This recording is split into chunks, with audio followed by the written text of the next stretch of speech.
So the Jews had left Egypt and received the Torah, and now, as they wandered in the desert for 40 years, they were faced by a slate of new challenges, both physical and spiritual. In Parshat Chukat, something very strange happens. The Jews start whinging and complaining about the food, the water, the emptiness of life in the desert, and the whole experience since they left Egypt. God sends what the Torah calls burning snakes to bite the Jewish people, causing a great many of them to die.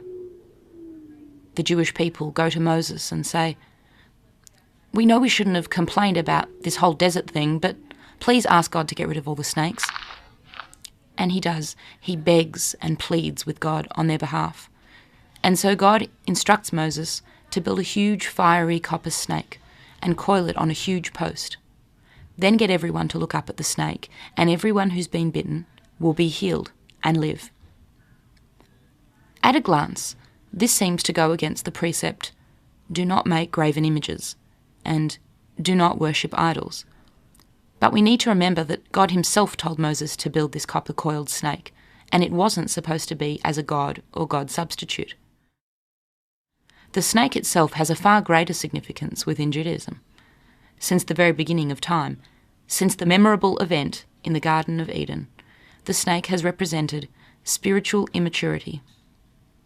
The snake is a manifestation of that little voice in our head, often called the evil inclination, which leads us down the wrong road by instilling thoughts of fear and doubt in our hearts. Sometimes we're on the correct road, a good path, on a journey to great things. But sometimes if we don't see immediate results that we can quantify, we start to doubt ourselves. We get scared, and that little voice in our head starts to say, "Hey, maybe we're doing all this all wrong.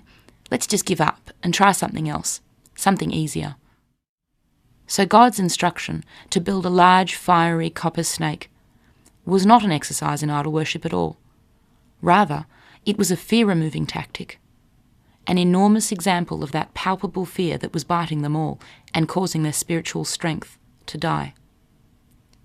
Psychiatrists and therapists will tell you that the best way to tackle any phobia is to learn to look at it and to ask, what is it that I fear so much about this? And why am I so scared of this little thing when I can be so much stronger than it?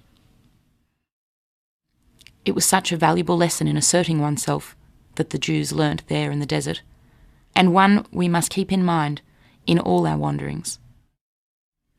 If that voice in our head tells us to get scared and give up, we have to walk right up to our fear, stare it straight in the eye and say, "Not this time, buddy." We must look directly at that which we fear most. Look up, be healed, and live. I guess it's no wonder that until this very day, the symbol for medical healing is still the coiled snake.